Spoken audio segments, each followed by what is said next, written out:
महीना के अंदर रोजगार मिलना शुरू हो जाएगा। और देखो, हम झूठ नहीं बोलेंगे, हम ठेठ बिहारी हैं। बंदी को खत्म करने के लिए बिहार की आवाम जोरों शोरों से आवाज उठा रही है। कहा यह भी जा रहा है कि बिहार में सीएम नीतीश कुमार को गुजरात मॉडल को लागू कर देना चाहिए।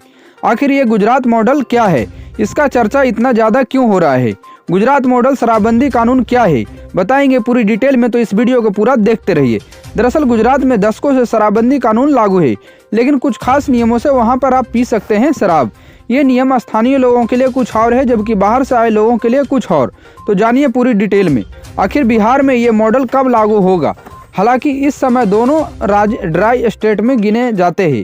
इन दोनों राज्यों में वहां के सरकार द्वारा पूर्ण शराबबंदी लागू है। इसके बावजूद गुजरात में लोग खुलेआम दारू पी रहे हैं और पी सकते हैं, जबकि बिहार में ऐसा करने पे लोगों को 3 महीने के लिए जेल में डाल दिया जाता है या फिर उनके ऊपर जुर्माना लगाया जाता है। शराब को लेकर हिंदुस्तान अवाम मोर्चा के प्रमुख जीतन राम मांझी ने हाल ही में बयान दिया था कि बिहार के मजदूरों के साथ अन्याय हो रहा है। उन्हें अपनी थकान मिटाने के लिए थोड़ी थोड़ी शराब मिलना चाहिए, जैसा कि गुजरात में काम करने वाले मजदूरों को थोड़ी थोड़ी शराब दी जाती है। मांझी का ये भी कहना है कि जब मेरा बेटा मुख्यमंत्री बनेगा या फिर तेजस्वी प्रसाद यादव मुख्यमंत्री बनेगा तो बिहार में शराबबंदी कानून को खत्म कर दिया जाएगा, फिर से बिहार में शराब को बाहर को ला दिया जाएगा। तब तक के लिए इतना ही, आप हंसते रहिए और दूसरों को हंसाते रहिए, पीते रहिए और पिलाते रहिए। जय हिंद, वंदे मातरम।